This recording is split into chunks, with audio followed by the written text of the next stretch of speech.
In today's video, I am going to teach you how to add phone number in Google Meet PC. To begin, open your web browser on your computer. Once the browser is open, go to your Google account personal information page. Now make sure you sign in with the same Google account you use for Google Meet. After you sign in, the page will load with your account details. Next, scroll down until you see the section labeled Contact Info. In this section, find the area for phone, and then click on it. From there, you will usually see a choice such as adding a recovery phone, or you may see an existing phone number displayed. If you have not added one before, choose the option that says Add Recovery Phone. If you already have a phone listed and you want to update it, click your existing number.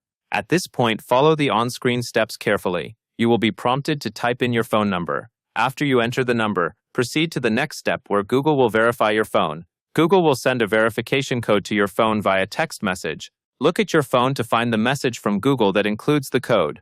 Now return to your computer and enter the verification code in the space provided on the screen.